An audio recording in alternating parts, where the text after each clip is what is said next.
welcome to Leaders of Tomorrow, India's only daily television platform for small businesses. Over the past 7 years, we've understood what matters the most to you, the entrepreneur. And in year 8, we're taking head-on 2 of your most pressing concerns, that of funding and mentoring. I'm Sananda Jayaseelan. Tonight on the show, we're putting the focus as far as the use of technology is concerned in mobility. The way India commutes is changing, with more focus now coming on future technologies like AI, IoT, etc. in this very exciting panel.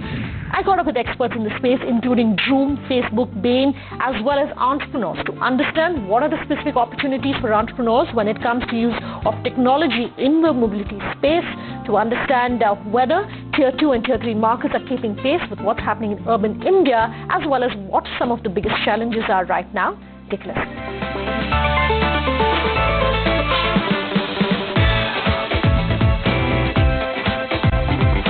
Exciting to have each of you here on the show today with us, talking about how consumers are researching online, buying online, selling online, and also, looking at post-purchases, and how the market really is changing when we're talking tech and digital for the auto space. And each of you is representing really one aspect of this industry. So exciting to have each of you on the show tonight. But on the Leaders of Tomorrow, as always, we kick the show off by talking to our entrepreneurs about what it is each of you do. Droom, of course, needs no introduction, not much of an introduction, but let's ask you, Sandeep, if you can very briefly talk to us about what you do. Yeah, sure. So I run Droom, which is India's largest marketplace to buy and sell new and used vehicles online. And I started this company in April 2014, so we just completed 5 years. And we basically provide India, unlike US, Western Europe and Japan, is a low-trust market, and we are dealing in used vehicles, primarily in used vehicles, where information asymmetry and moral hazard is very high. So we provide essentially tools, technology, services and data science so that we can increase the trust, remove the information asymmetry, and make the transparency higher so that the transaction for a non-standard item can take place. So we provide certification services for pricing, inspection and history. We provide a buyer and seller transaction technology and tools, and we also provide loan and insurance. Okay. So you've essentially proven that the model, as far as anything to do with the auto industry online, is definitely a proven model, and that has had much success in India. Talk to us about Cruel, the startup. We are an electric vehicle startup, and we started in 2017. Right now we are working on a high-range electric LCV for the Indian market, and it will feature some smart features like cloud connectivity, very high range, a modular and expandable battery pack, and it will be supported by a mobile infrastructure which will charge it, basically another van which will go and charge it in case you are stuck at an emergency situation where you need more charge in your battery pack.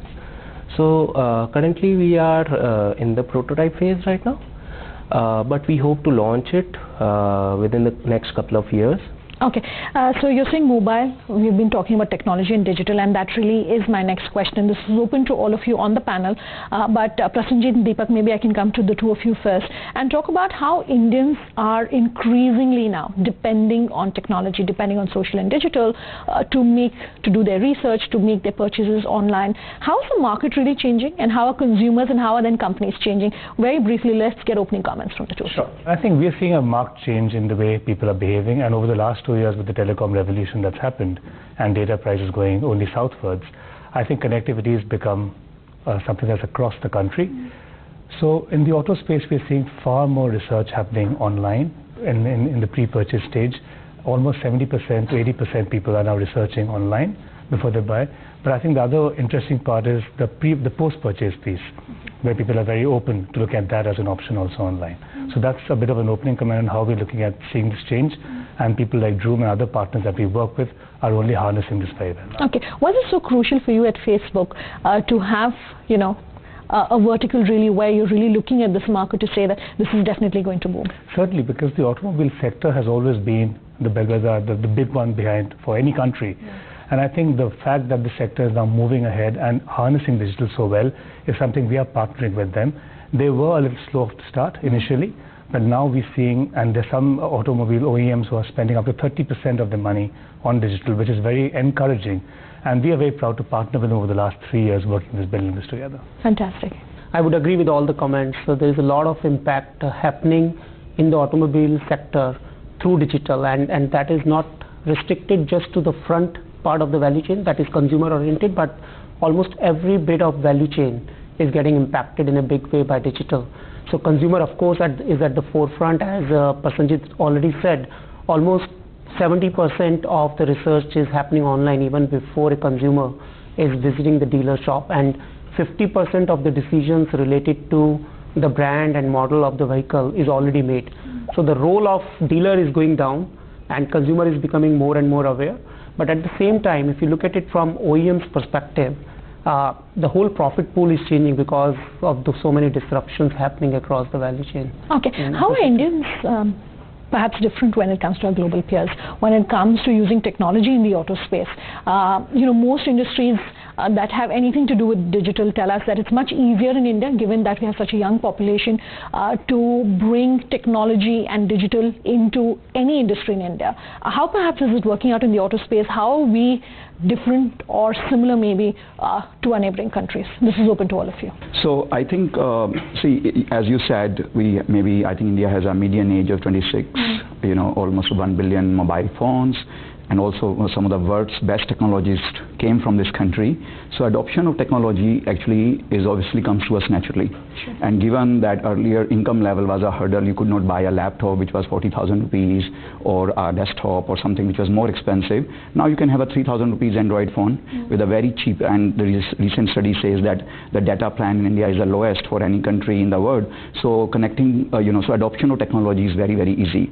So, but when it comes to automobile, only thing I would remind is why e-commerce, for example, is a 26-year-old industry. But until 5-7 years back, it was almost hard to assume Indians buying anything other than, let's say, Chetan Bhagat's best-selling book, because of not because of the technology, but because of the trust. India is a low-trust market. So yeah, but now, if you think about 7 or 8 are very large human decisions in human life. For example, finding a life partner, looking for a home loan, changing a job, and buying a vehicle. These kind of things all are enabled by internet. So technology adoption was never a hurdle, but now given that your life most important decisions are also coming online, so that adoption is actually accelerating. Okay, so the touch and feel perhaps is not as crucial now. I think touch and feel is overrated now. Okay, sure. Yes, so the way we are seeing, like as I was mentioning earlier, even right from the purchase to the post-purchase piece, even there we are seeing a huge impetus, right? So earlier 8% or 14% were open to buying accessories online or booking services online. We did this recent survey with Bain, and over 45% people said that they're open to booking services online, purchasing accessories online. So even if it starts with a low touch, like buying a vehicle online maybe is a little time away, buying the full vehicle online, but at least people have started now with the post-purchase, the pre-purchase, the research, so all that is happening very strongly. And how are we different perhaps? Let's look at China maybe, how are we different? So I think, just to echo Sanjeev's point, I think just the fact that the demographics are younger in this place, and the adoption moved in very, very fast. I mean, 5 cents a gigabyte is what our data costs are, which is the cheapest across the world. Sure. And with the scale we have and mobile phones only becoming more ubiquitous, even at Facebook, and this is across, so there's this Bharat and India piece that we all keep talking about. So at Facebook, we are seeing this tier 2 and tier 3 growing as fast, and they have equal access to data now, which puts them at par with anybody else. So which gives an opportunity for everyone to live the same life that they wanted to. So I just think that entire move is where the difference between these two countries will be, and therefore the demand is far stronger in this setup. Time for a quick break here on the show, but we will continue bringing you highlights of the panel discussion on the other side. Just stay tuned.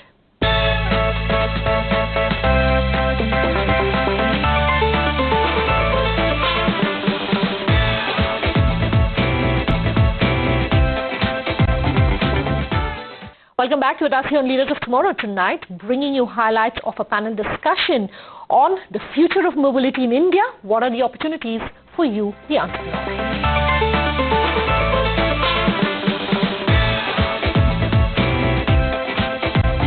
Before we slipped into the break, we were talking about pricing and how pricing perhaps is very different in the digital age. Is there anything any of you maybe want to respond to that? Yeah, so whereas I understand where Harsh is coming from, but I think now the dealers are very aware of the fact that they have to scale beyond their 2,000 square feet space that they always had.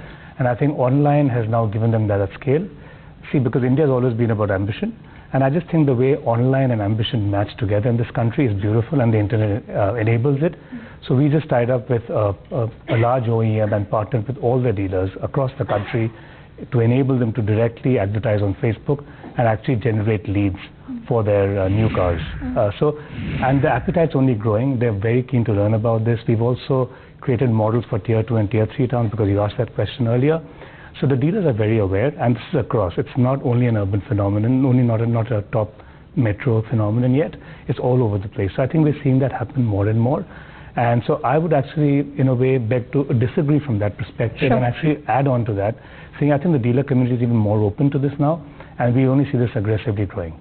And that's where I think companies like Droom, etc., who are now doing these solutions, especially for dealers also, will only benefit. Okay, I want to flip this around from talking about a consumer perspective to talking about what entrepreneurs should be doing.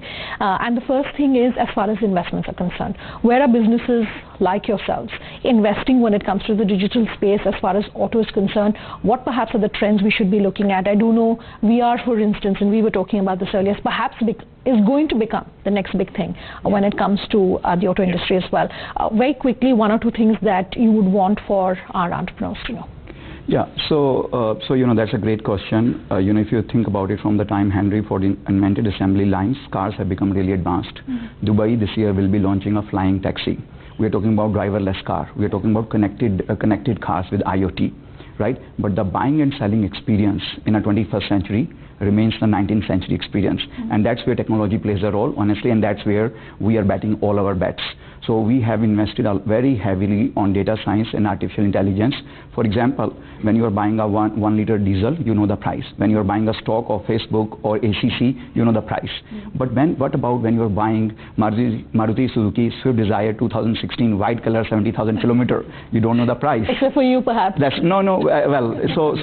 that is also like, if I tell you that is probably pulling the number from the hat. That's no technology. But we now have a technology. We have an artificial intelligence engine which works on hundreds of different algorithms, consider a lot of parameters in mind, and can give you a fair market value of a used vehicle under 10 seconds. So that is one area of investment. Second is, when you're buying a used vehicle, the biggest thing is, how do I know the exact condition of the vehicle? Because when you're buying something new, you know the condition. And when you're buying something, where you're buying a laptop, it does not work out, it's fine. But when you're buying a car, you can end up actually losing your shirt, because it may cause you 10,000-15,000 rupees damage every month. So in that case, we have built something called inspection service, which is completely mobile and IoT driven. So each car has a standardized port, so you can put that, and it can give us 1,000 different checkpoints about the health of that vehicle. So car has a lot of computer and sensors, so we can fetch that. Similarly, if you are buying a used vehicle, you want to know whether it has a disputed title, water damage, theft history, or how many owners it has changed hands. So we have built India's largest database where vehicle history is stored and accessible to the consumer. Sure. Deepak, you have an eye as far as the big picture is concerned in terms of trends. So for 2019, if you want to talk to our viewers about where perhaps investment should go if companies are looking at that. See, the way I look at it, and as I was saying earlier, companies will have to invest across the value chain. Most of the discussion we have had so far was from the consumer perspective. People are actually investing in terms of just attracting the consumers by digital marketing through platforms like Facebook and others. They are investing in terms of engaging with the customers, because it is critical to get the consumer on your platform, but it is also critical to engage with the consumer through the customer journey that a consumer goes through.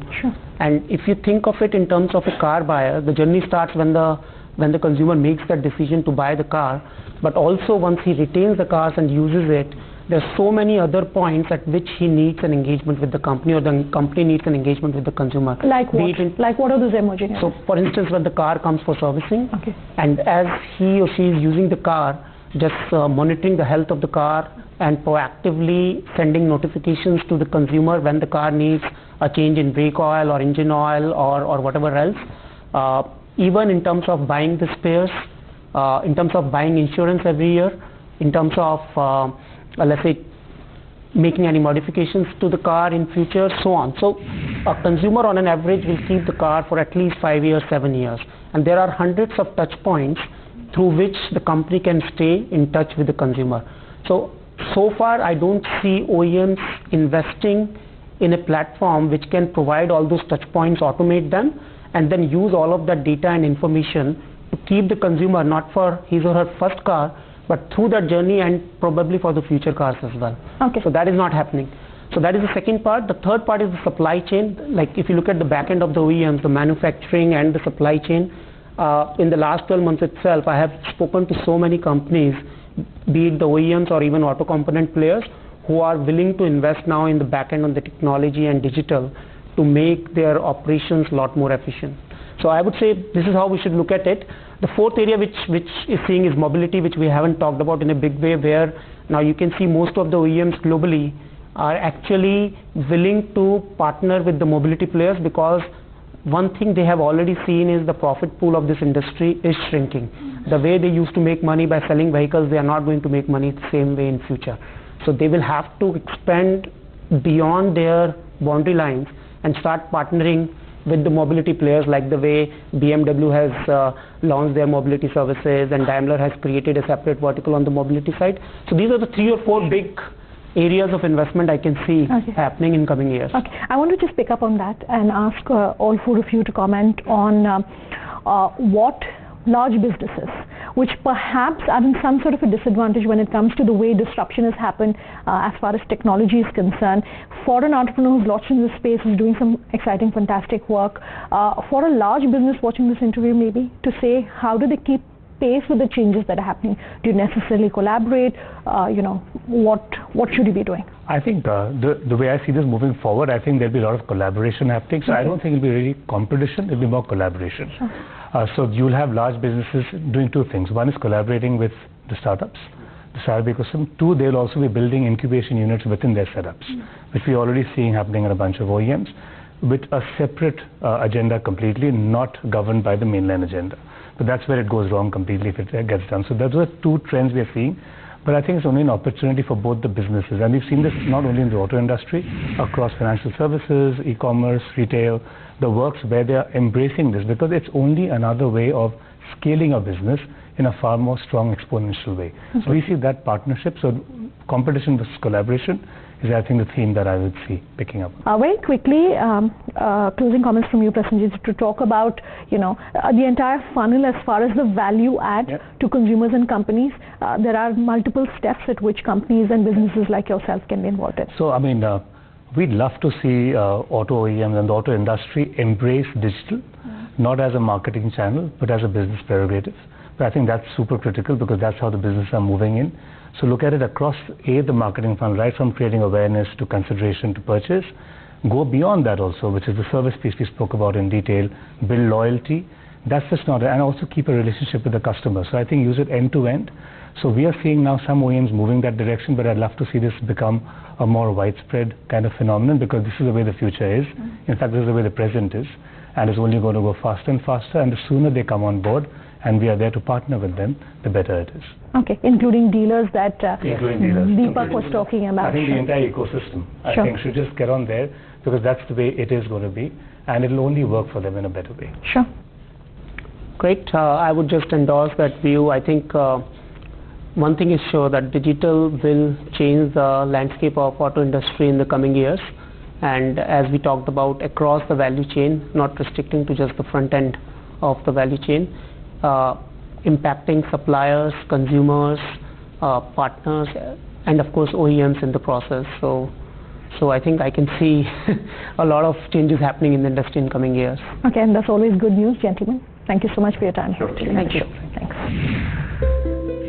All right, those were the highlights of our panel discussion on the future of mobility in the country.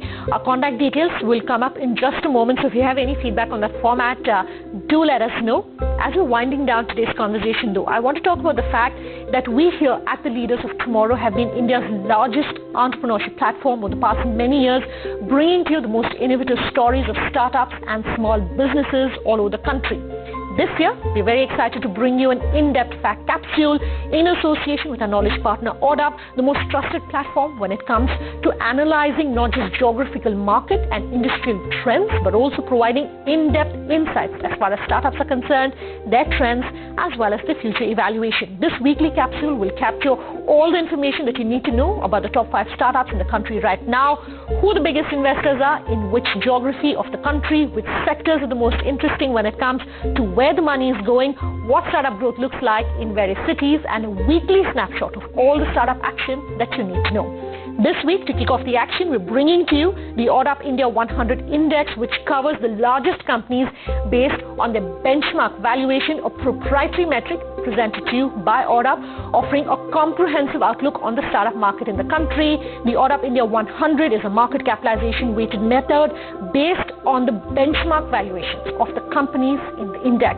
These startups are closely evaluated and rated by ODUP. Here are the top 5 gainers of the past week.